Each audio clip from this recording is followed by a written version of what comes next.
cara memilih agama video 15 ya. Nah, jadi inilah item-item yang terlepas masing-masing. Maksudnya masing-masing, belum ada yang mempersatukan, belum ada yang merekatkan di antara banyak item ini. Ini hanya sedikit saja ini ya. Tentang Tuhan, Nabi, Rasul, kitab, lokasi, waktu, followernya ya, pengikutnya, ya pokoknya semuanya lah ya.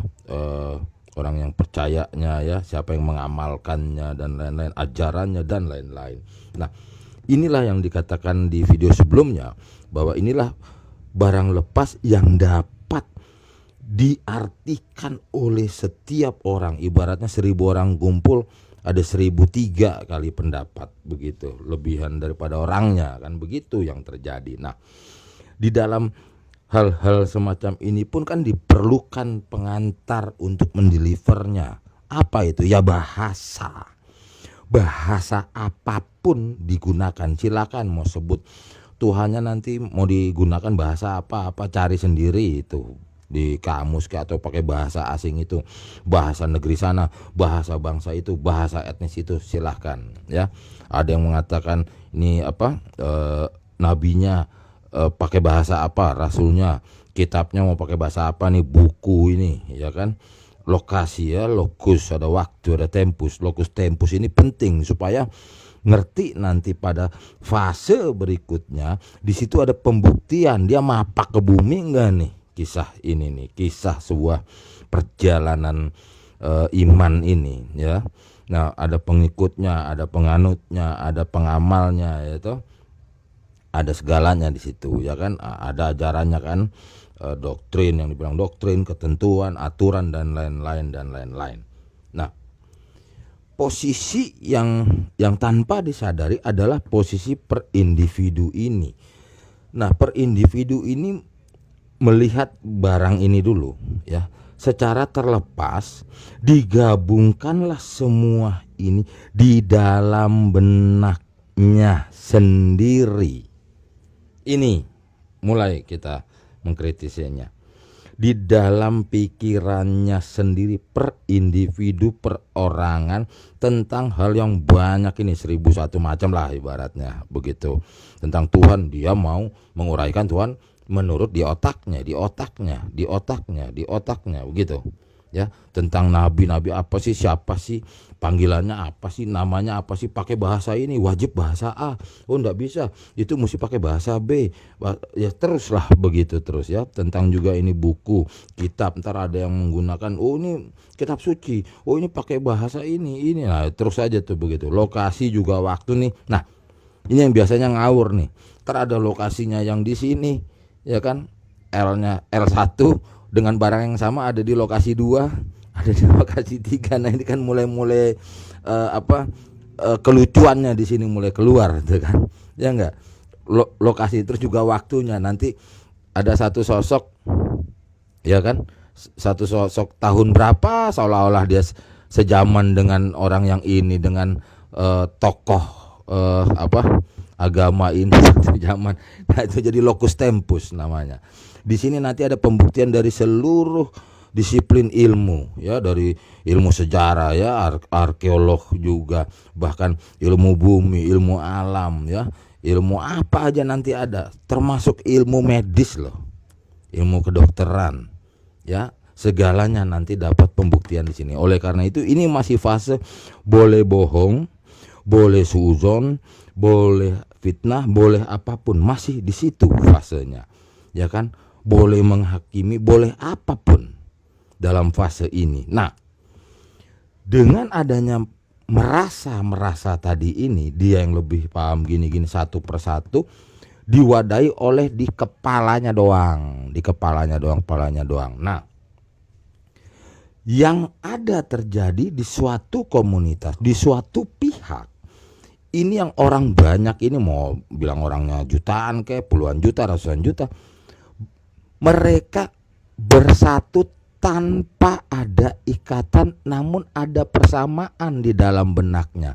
Meskipun nanti penguraiannya, pentafsirannya tetap per individu, klaster dirinya sendiri, atau gini loh. Nah, gitu-gitu loh, atas hal-hal ini.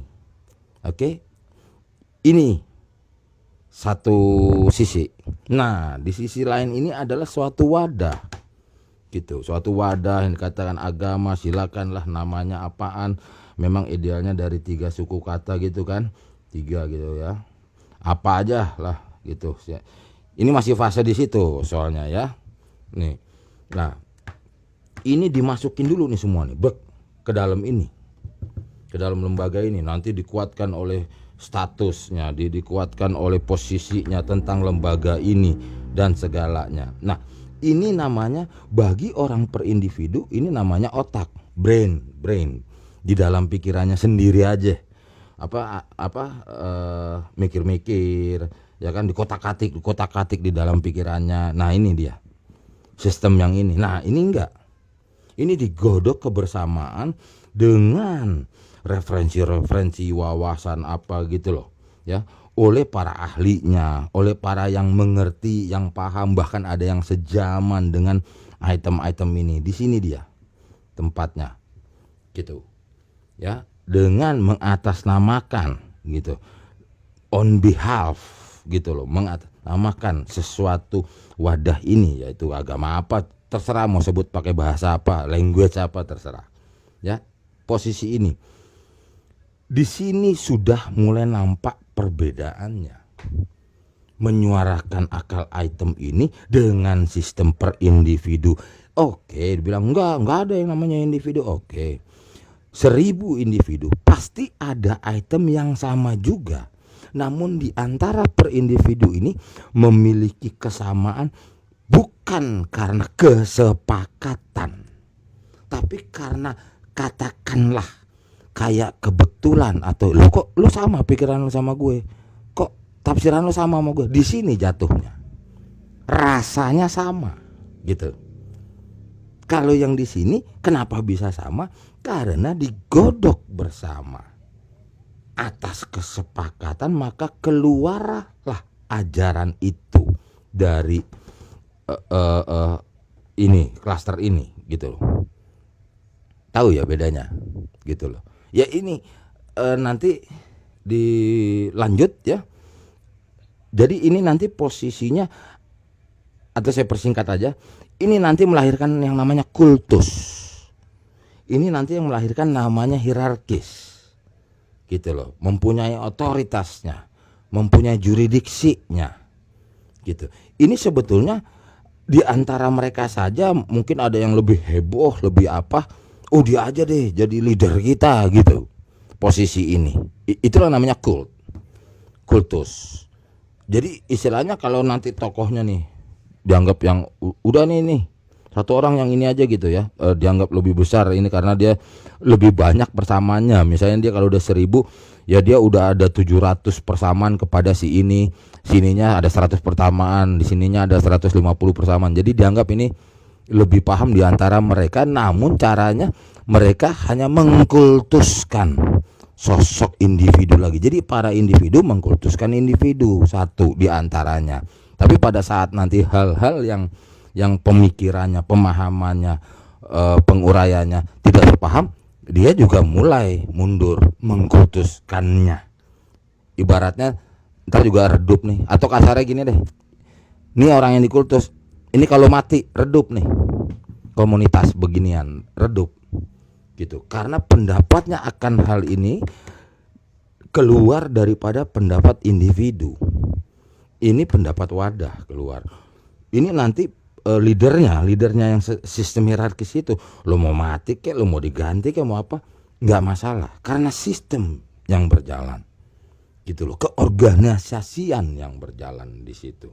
Maka tanggung jawabnya atas representasi atau memperformakan hal-hal ininya tetap baku dan konsisten gitu. Dalam arti konsisten nanti kita bahas, bukan berarti kalau udah satu-satu, bukan, konsisten. Bahkan nanti juga ada penambahan, perubahan, peremajaan ya, ini ada, tapi secara konsisten.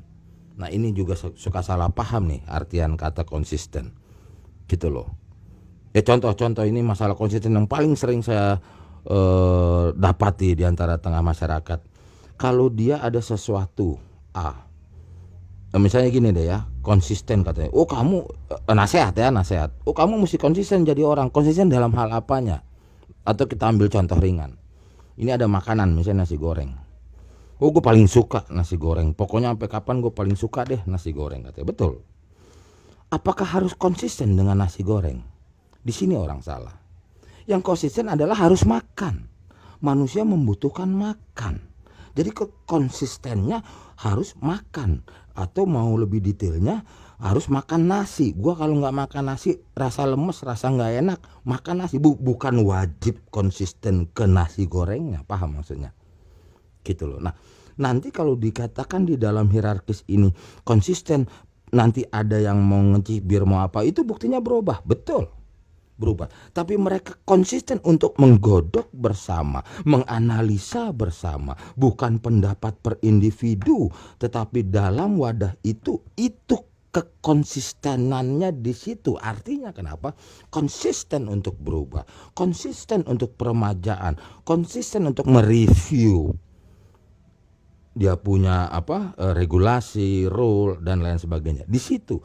Ini sudah kita di video ini sudah mulai mengkoreksi lagi tentang statement, ajaran, wejangan, nasihat atau apa gitu kan, konsisten. Salah menempatkan konsisten itu. Nanti kita bahas lagi tentang lu kalau udah ngomongin agama lu nggak boleh dongeng, nggak boleh dongeng. Dalam fase ini nih belum nanti. Karena kan nanti kan mengerucut pembuktian ada apa? Di sini pembuktian tadi. Ya kan, satu persatu dibuktikan, di cross check semuanya. Maka nanti mulai terlihat dongeng gugur, omong kosong gugur, ngada-ngada gugur. Begitu caranya. Jadi enggak apa-apa fitnah. Gitu loh, enggak apa-apa suzon. Gitu loh. Suzon itu juga sebenarnya forecast itu ya, prediksi itu. Enggak apa-apa asumsi sebetulnya. Dalam fasenya. Gitu loh. Time by time supaya mendapatkan keakuratan daripada yang mau dituju, goals itu, yaitu dalam konteks ini kan tentang religion, ya kan, sesuai topik toh ya. Jadi cara memilih agama video 15 saya cut dulu.